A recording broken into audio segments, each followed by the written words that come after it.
The simple truth, the pursuit of excellence. There is a word in the church, especially with arts in the church and worship in the church, that makes me cringe. And that word is excellence. I hear churches say things like, we have a value of excellence. And for the record, I think that's great. But what do they mean by excellence? Does that mean only the best need apply? Does that mean there is no room for the novice, the person who will become excellent? And does the church have a program in place or a way that novice can grow into excellence? What do I mean by that? Let me give you a seemingly unrelated example. I am a person who has had a drinking problem in the past. I'm over 30 years sober now, and you might say, wow, that's excellent? For the record, I am grateful for my sobriety, but do you know what's really excellent? The person who has one day, that person who has just started their journey, but they've made it through one day. Folks, that's excellent. Now some might say, big deal, it's one day. Do you know how you get to 30 years of sobriety? One day at a time. For the person who is just getting started, one day is excellent as long as they realize tomorrow the standard of excellence is 2 days. And in a way, it's the same way with the arts and with ministry. Folks, nobody starts off at the top of their game, and sometimes the most excellent thing we can do is the best we can do today. As a matter of fact, the very best any of us can do is the best we can do today. Is this to say we should not offer God our best? No, we should offer God our best every day.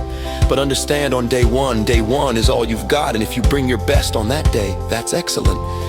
We need to come up with ways to help people grow in their gifts and talents. We need to come up with ways that make people understand that they have something to contribute from day one. And if we have a value of excellence that says only the best need apply, we are going to miss out on a lot of wonderful people and keep them from developing the gifts God has invested in them. We need to redefine what we think of as excellence. Does that mean because I want to sing, you have to make me the lead singer on the praise team? No, that's not my gift. We need to help people find their gift and help them to develop it until they become excellent.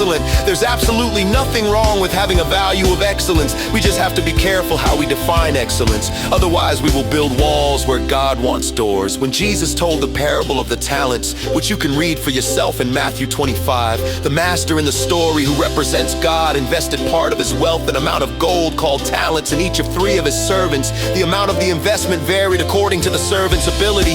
2 of the servants obediently put their master's investment to work and gained value for the master. And when the master returned from a journey, he said to his servants, what every believer wants to hear from God, our master: well done, good and faithful servant. They received different amounts, and their profits were proportional to the master's investment, but each did the best he could with what he had, and that is the key. Excellence is doing the best you can with what you have. Excellence is the best you can do today, so that tomorrow excellence will be even better. And we go one day at a time until we grow into everything God has for us to be and do. And if we do that, one day we will hear our master say, well done, good and faithful servant. That will be excellent. And that is the simple truth. Simple.